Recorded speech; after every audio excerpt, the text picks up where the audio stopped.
Welcome to Thone's Nibbles, number 58, covering Luke 14. Counting the costs of discipleship. This is an important thing to consider, by the way. We'll talk about it a little bit at the end. This comes from Luke chapter 14, verses 25 through 35. Now great multitudes went with him, and he turned and said to them, If anyone comes to me and does not hate his father and his mother, wife and children, brothers and sisters, yes, and his own life also, he cannot be my disciple. And whoever does not bear his cross and come after me cannot be my disciple. For which of you, intending to build a tower, does not sit down first and count the cost, whether he has enough to finish it?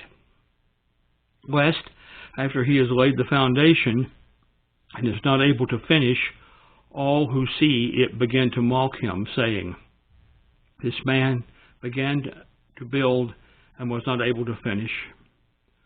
Oh, what king going to make war against another king does not sit down first and consider whether he is able with 10,000 to meet him who comes against him with 20,000? Or else, while the other still is a great way away, he sends a delegation and asks for conditions of peace. So likewise, whoever of you does not forsake all that he has cannot be my disciple. Salt is good, but if the salt has lost its flavor, and how shall it be seasoned? It is neither fit for the land nor for the dunghill, but men throw it out. He who has ears to hear, let him hear. The issue here is what must be left behind. Why is it in the Bible? To explain the real commitment of becoming a disciple of Christ. Who was this written to? A great multitude of people. And the communications counting the cost of commitment. Application to my life. If I am not fully committed to the ministry, then I should not commit to it. I know that sounds a little mixed up, but committing to the ministry without being fully committed to the ministry can only lead to either disappointing others, disappointing ourselves, or actually, rather than furthering the ministry of Christ, actually harming it. And so we need to be sure that we're ready to commit to being disciples. What did God say to me in this? Do what you can for the ministry, but don't overcommit and do a poor job in everything as a result. And that's the other possibility, is that you come into a potential ministerial position, and I don't mean pastor necessarily by any means. I mean, the pastor had better already know this, or else disaster awaits.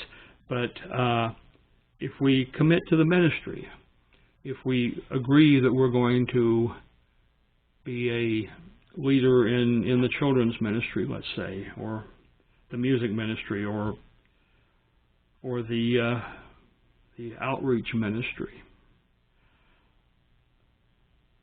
we should guard against being overly enthusiastic and commit to doing everything ourselves, and therefore doing a poor job in everything, even though there are some of the things that we might have committed to which we would be actually very good at doing.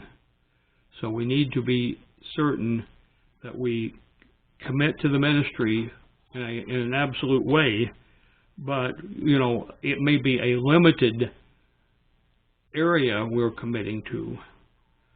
Like I say, teaching a Sunday school class, or being a leader in the Wednesday night children's program, or singing in the choir. If those are our talents, then by all means, let us commit to doing those things. But that does not mean that we should be on the finance committee of a church if numbers aren't our thing, or that we should be, doing things, we may perhaps are not prepared to teach adults in a Sunday school setting, whereas the less complicated children's stories we're good at, and so we should not volunteer to be the senior adult Sunday school leader, where everybody else in the class is likely to know have forgotten more than you know about mature adult Christianity, and so that doesn't make sense. You have to choose, and then do a great job in those things you choose to be participant in, and you may be invited by someone else to sort of take a little side trip into something you haven't done and don't know how to do as their assistant or something, and you may or may not decide this is for me or this is definitely not for me. But don't commit to lead something that you don't even understand.